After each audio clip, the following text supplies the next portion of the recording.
Welcome back, everybody, to another segment of Small School Athletic Director on the Educational AD Podcast. We're going to be right back with this week's small school guest, but as always, we're going to give a shout out to our sponsors. Now, you've heard me say before, these are all companies I used as an athletic director. I recommend highly that you check them out. So take 3 minutes, listen to our shout outs, then listen to our small school guest, and then go and visit these sponsors, particularly if you're not using them. All right, here we go. We want to thank Huddle for their support of the podcast. As a football coach, I used Huddle for years, but when I became an athletic director, made sure that our school was a Huddle school. Our coaches just loved the tools that Huddle provided. Student athletes loved the videos, and our parents loved the streaming, but there's so much more. Go to huddle.com, join the 8 million users, turn your school into a Huddle school. We want to say thanks to Sideline Interactive, indoor score tables and video boards. Go to sidelineinteractive.com and you can schedule a live web demo to see their score tables and their score boards in action. Probably one of the best purchases I ever made was our Sideline Interactive indoor score table. Go to sidelineinteractive.com for more information. We want to say thanks to Hometown Ticketing. Hometown's the leading digital ticketing provider to schools and colleges. Do I need to say anything else? Whether it's more support, more security, or more customization, go to hometownticketing.com. Their team is here to help you make the best online ticketing solution. We'd like to thank Vital Signs Wall of Fame. If you're looking for a really cool way to display your school record boards for all the teams, for all the different events, or show off your school's Hall of Fame, go to Vital Signs Wall of Fame and take a look at their interactive touch screen video consoles. It's also a great way to share your school's unique history and brag a little bit about your proudest moments. The website is vitalsignswalloffame.com. We want to say thanks to our good friends at Gipper. Go to gipper.com and let their team help you create world-class content for your school's social media channel. Your students and their parents are on social media, and if they're not seeing content to celebrate their accomplishments and promote your program, you're missing out on a great opportunity. Go to gipper.com. I'll say it again, gipper.com.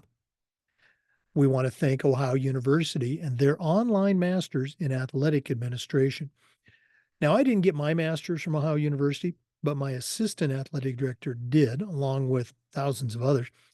And it was a great experience. 20 months, very reasonably priced, totally online. And while you're earning your master's degree, you're also completing 11 NIAAA leadership training courses at no extra charge. Go to ohio.edu/info/MAA, the Ohio University Online Masters in Athletic Administration. We'd like to say thanks to Snap Raise. Have you ever spent weeks and weeks with a fundraiser and been disappointed in the results? Well, those days are gone. Go to snapraise.com. It's hands down the best online fundraiser out there. We used it at our school with tremendous success. Coaches loved it, parents loved it because it works. Go to snapraise.com. You can check out their other great platforms, but if you're looking for a fundraiser, you just found it. Go to snapraise.com. We also want to say thank you to Home Campus. Now, Home Campus is a platform you're going to use every single day, whether it's scheduling, rosters, results, communication. Their student athlete eligibility and clearance platform alone is worth the price. Go to homecampus.com. That's it. Mention the podcast, homecampus.com. And we want to say thanks to Athletic Surveys by LifeTrack. At my school, we use surveys for just about everything, kids, coaches, parents, you name it. And the information that came back on these surveys was overwhelmingly positive, and it'll be the same for you. But by doing a survey, you're also going to hear from those squeaky wheels, and you'll get a chance to address some small issues before they become big issues. And by having all that positive data, it's incredibly valuable when you're sitting down with a frustrated parent or maybe student athlete, or how about your principal or even your school board? Go to athleticsurveys.com. They're going to create a custom survey that lets you take the pulse of everybody in your program. That's athleticsurveys.com. Welcome back, everybody, to another segment of Small School AD on the Educational AD Podcast. We're going all the way out to the state of Washington today, and we're going to be visiting with Beth Wing. Beth is the director of athletics at Northwest Christian School in Spokane, Washington. Has a tremendous background in athletics, and we're excited to have her on the show. But Beth Wing, welcome to Small School AD. Thank you, Jake. I appreciate it. It's nice to be here. You and I were just talking. We were connected. We got to give her a shout out by our mutual friend, Suzanne Vick, the great AD at Curtis High School. So glad she put us in touch. Before we jump in, we always like to let our listeners have a chance to get to know our guests. So give us that quick bio, where you were born, where you grew up. Tell us your whole life story in 2 minutes, and Okay. then we'll jump into Small School AD.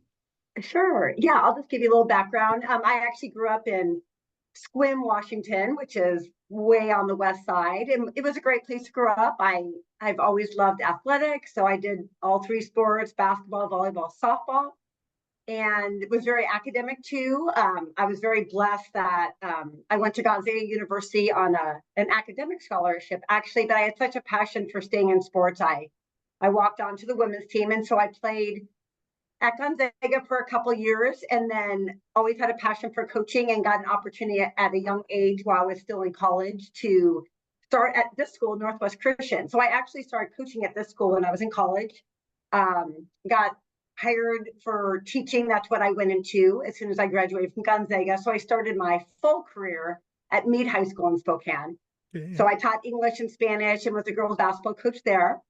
I married a military man, which made my life very all over the place after that. So I only got to be at Meade for 3 years, went to Rogers and Puyallup for 3 years on the west side where I taught and coached girls basketball. Got to go back to Meade, and then 9/11 happened and our life really changed. And he was deployed a lot. I went to Texas. Got back in it, was at Northwest Christian one more time, ended up at Tacoma Baptist. That was my longest stretch. I was there for 6 years, got encouraged to go into administration, so became an athletic director. And then now, I'm hoping, I'm getting closer to not moving as much. My husband's retired. I'm back at Northwest Christian as the athletic director. And it's wonderful to be back in Spokane with family and friends along the way. I've had a basketball business, just a lot of different opportunities I've had. So thankful for that. Well, I just love listening to the stories. And again, I grew up in Oregon, but I went to high school in the state of Washington. So I know where Sequim is. I was down in the southwest Washington, graduated from Battleground High School. Okay. Back then it was just one high school, and now they got like 8 high schools there. It's crazy. But thanks for sharing. Now you're at Northwest Christian in Spokane. Yeah. And again, if you're new to this show, Small School AD, our definition of a small school is maybe 400 or less in the high school. So what's the makeup of your school Sure. and the high school? What kind of sports do you offer? Or kind of paint a picture for our listeners. Sure. Yeah, we definitely fit in that category. And we're thankful we're growing. We can only grow so much, but I would say we average 45 to 50 kids in a grade level. So I would say we're probably around the 200 mark for high school. So we definitely fit in we're a 2B school. We obviously are a school of faith. We just discipling, character, integrity. It's really how we try to operate here. We're actually coming up this year on our 75th anniversary. So it's kind of a big year for our school. It was established in 1949. We do have a couple elementary schools and a strong homeschool program that kind of make up our whole school. But yeah, this used to be a little, back in the day when I said I started here in college, it used to be a little campus in downtown Spokane, and then now the high school's up, in Colbert on a beautiful bluff. So it's been great to see the journey of this school. Oh yeah, that has to be cool to be able to see that growth. And you talk about growth, we all want solid enrollment, but sometimes getting too many students, dilutes Right. the ability to serve all of them. And you talked about classification, get that one extra student, it can bump you up a class, which, I don't think anybody's looking for.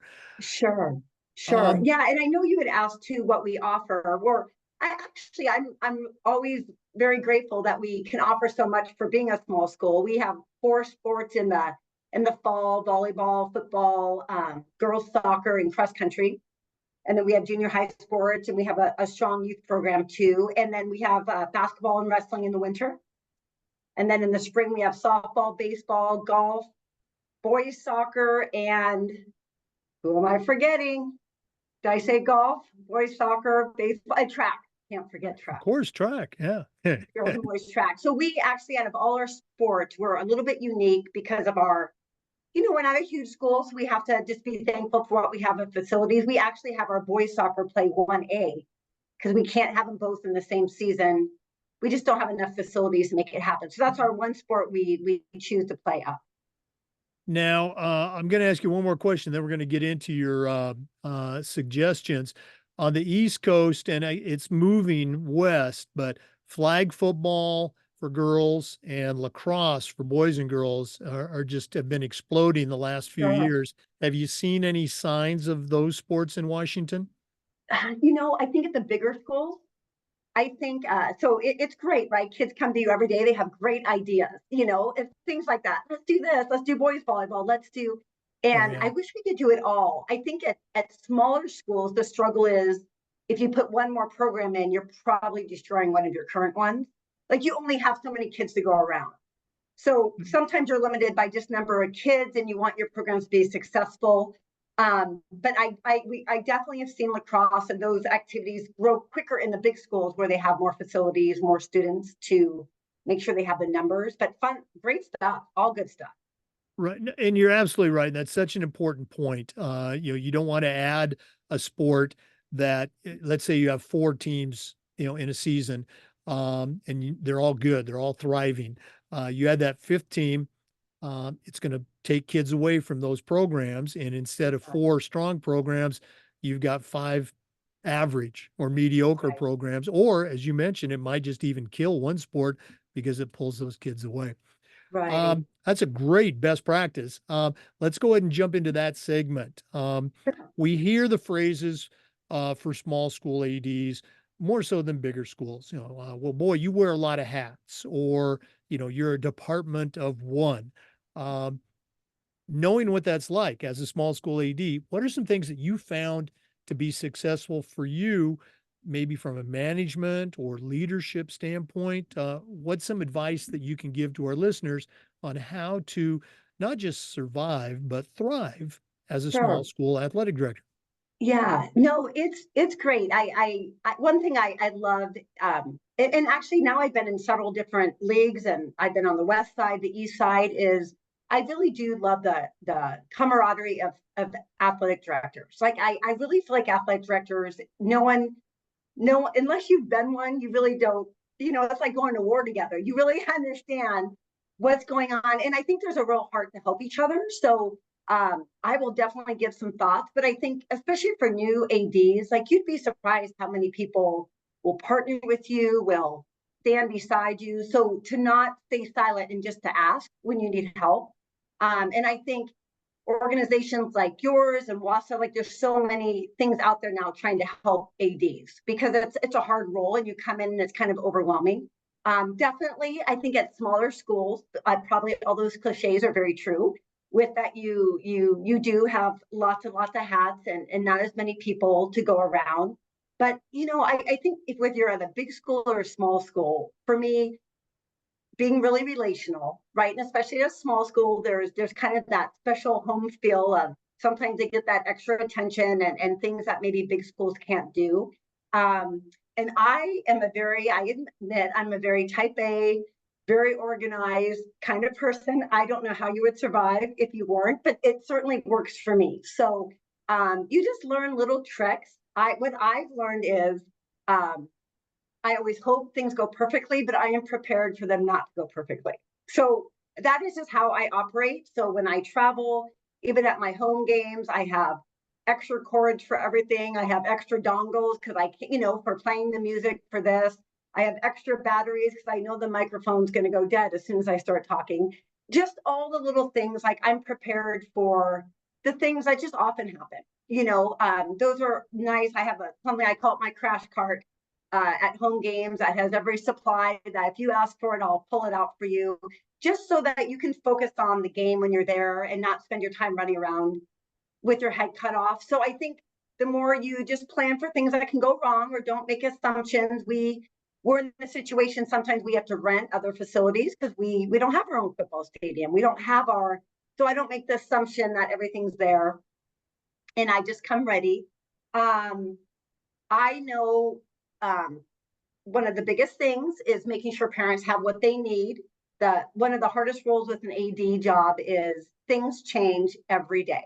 Like nobody wants it to change. I don't want the game to change. I don't want the last minute emergency.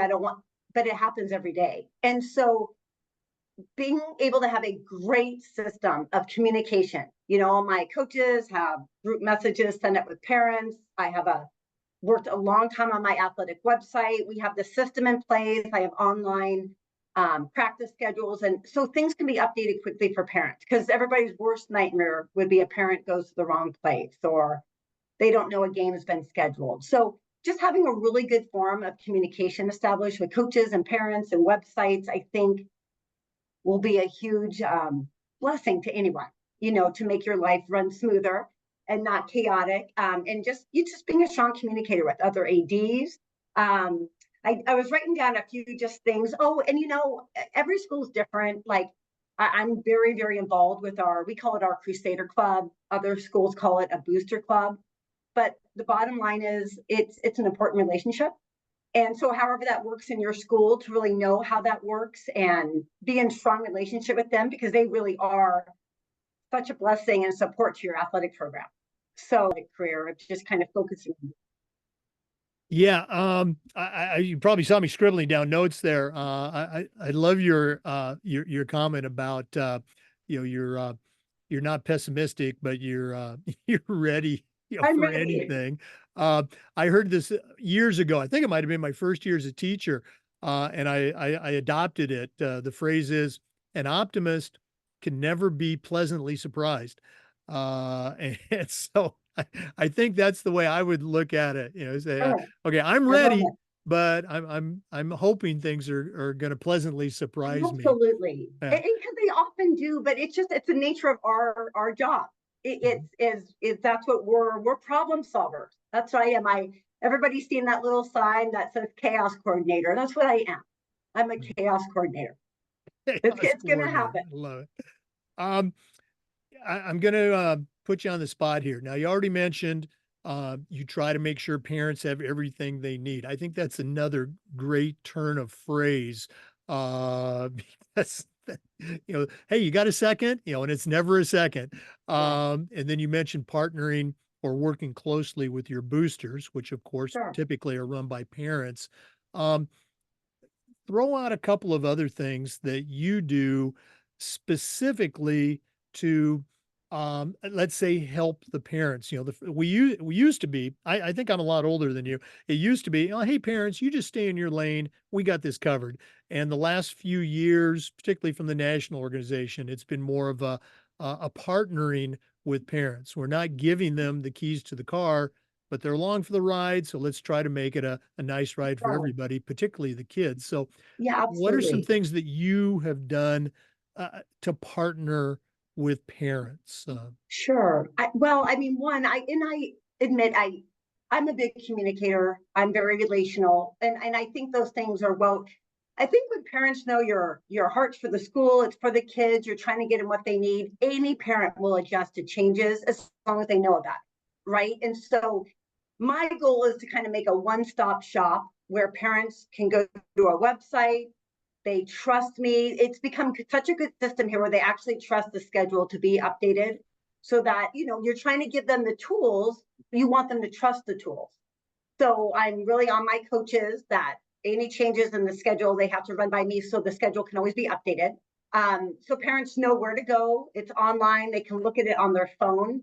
The bottom line is we're a very electronic world now. And I have, as much as we could say, parents, you're expected to read your emails. We have a lot of parents that don't read emails. So we could either just keep preaching that, or we can create ways too that are helpful for them. So the website, the online options to look everything up on their phone, to get their website on the phone. I also use Mascot Media. They're just all sources that make busy parents' lives a little bit easier. Because I want the parents involved. I want them to enjoy their kids' season, and it's part of what makes, and we're a small school too. That's part of the small school atmosphere. No, absolutely. You want them to be happy parents. And so by doing Absolutely. those things, okay, you're not having to deal with that 17 paragraph email that got sent at 1:30 in the morning, and the frustration. So yeah, going the extra mile. I love it. Um, Beth, we're going to get you back on for a full interview, but for now, if one of our Sure. listeners wanted to reach out and pick your brain a little bit, find out more how you do things in your program, what's the best way they can get a hold of Beth Wing? Oh, well, I mean, they're welcome to call, they're welcome to email. I mean, all they would have to do is call the school phone number. And then my extension is, I should have it memorized, shouldn't I? Is 134. And then my email is just bwing at nwcs.org. And I really do mean that. I think it's really beautiful how ADs do help each other. And I had one AD call me once, and he asked me how many years I've been doing it. It was an interesting way to start a conversation, because I thought, wow, he either really thinks I know what I'm doing, or he thinks I don't. But I told him, he goes, I don't think I'm going to make it that long. And I know he was just having a day, but we really do need to be there for each other, because we have challenging jobs, and it helps to share ideas and be there for each other. So yeah, I'm always happy. If not that I know everything, and I often pick people's brains and get ideas. So I think that's part of the fun of the job. Oh no, absolutely. And you're right. Athletic directors, they can't wait to offer a potential solution or some free advice. Coaches, they're a little more close to the vest, but Sure. yeah, Yeah. AD's tremendous. Well, Beth, thanks so much for sharing with our listeners today. All the best with, we're into winter sports now. So the rest of the winter season. And hopefully we'll see you down at Austin for the national conference. And if not, next year in 2025, you need to come down to my state, my new state, Florida, for the national conference. That's awesome. Well, thank you so much for having me. I appreciate everything that you do. Oh, well, you are very kind. For listeners, we appreciate you. And just a reminder, we upload the Zoom recordings of all of our interviews to the Educational AD Podcast YouTube channel. We do this segment every single week, and just about every day. We try to share stories and best practices. So come back and join us on the next Educational AD Podcast. Before we go, as always, we're going to give a shout out to every single one of our sponsors. Now, you've heard me say before, these are all great companies. I used every single one of these as an AD. You should be using them too. Go and visit Gipper.com, Home Campus, that's homecampus.com, Sideline Interactive, indoor score tables and video boards, sidelineinteractive.com, Huddle, used Huddle as a football coach. As an AD, we were a Huddle school. That's huddle.com. Snap Raise, go to snapraise.com. Hometown Ticketing, hometownticketing.com. Ohio University's online masters in athletic administration. That's ohio.edu/info/MAA. Athletic surveys by LifeTrack, athleticsurveys.com, and Vital Signs Wall of Fame. You'll find them at vitalsignswalloffame.com. Thanks again for listening. We'll see you next time on the Educational AD Podcast.